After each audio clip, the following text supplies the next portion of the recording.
जीवन से कभी भी परेशानियां कम नहीं होती। हम अपना देश छोड़कर परदेश में आए, परदेश में आकर भी हम अपने जीवन में न जाने किस किस तरह की परेशानियां झेल रहे हैं। कर्जा है, कुछ ना कुछ बीमारी है, घर में सुख शांति नहीं है, कुछ भी इस तरह की परेशानियां, तो समझ जाइए आपने ये 3 कार्य, 3 देवताओं को आपने नहीं मनाया, जिसके कारण आपके जीवन में परेशानी आ रही है।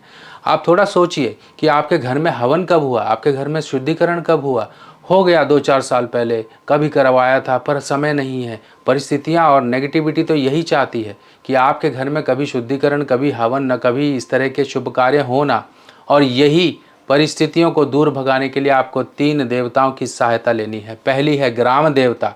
जिस जगह पर आप रह रहे हो, जिस एरिया में आप रह रहे हो, वो ग्राम देवता कहलाते हैं। और जिस मकान में आप रह रहे हो, जिस स्थान पे आपका मकान है, वो मकान चाहे किराए का है चाहे अपने का है, आपने वो स्थान देवता के अंडर आता है। और तीसरे होते हैं आपके इष्ट देवी देवता या फिर आपके कुल देवी देवता।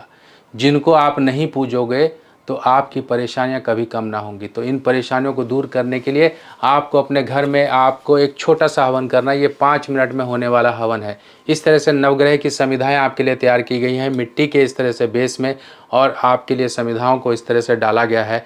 नवग्रह की सभी समिधाएं, सभी लकड़ियाँ, और ये इंस्टेंट हवन किट है। ये हवन किट के साथ साथ देखिए आपको सामग्री दी जाएगी। 5 मिनट में होने वाला एक ऐसा हवन जो कि आपके पूर्णिमा और अमावस्या के दिन अगर आप अपने घर में करते हो और अपने इन 3 देवताओं की आहुतियाँ भी देते हो नवग्रह की आहुतियों के साथ साथ, तो आपके जीवन की परेशानियाँ देखो कैसे दूर होंगी। हमेशा ध्यान ये रखिए कि जहाँ पर ये सब पूजा पाठ और शुद्धिकरण नहीं होते, वहाँ दरिद्रता वास कर जाती है। और दरिद्रता वहीं वास करती है जहाँ पर गंदगी हो, जहाँ पर शुद्ध हवा ना हो, जहाँ पर हमेशा लोग लड़ते रहते हों, जहाँ पर कुछ ना कुछ बीमारियाँ हों। और इनका यहीं पर ही निवास होता है, जो आपको दूर भगा के अपने घर में माँ लक्ष्मी, जो कि दरिद्रता की बहन है, माँ लक्ष्मी को वास कराना है अपने घर में। माँ लक्ष्मी की कृपा पानी है, श्री हरि विष्णु जी की कृपा पानी है। इसीलिए पूर्णमासी और अमावस्या, इन 2 तिथियों पर अपने घर में आप खुद से एक छोटा सा 5 मिनट का हवन करिए। और ये हवन किट आपके लिए मैं लेकर आया हूँ। अगर आपको चाहिए तो आप मेरी वेबसाइट से भी इसे परचेज़ कर सकते हैं। नहीं तो आप हवन सामग्री खुद से घर पे बनाओ और आप खुद से उन हवन सामग्री का प्रयोग करके आप हवन करना शुरू करो।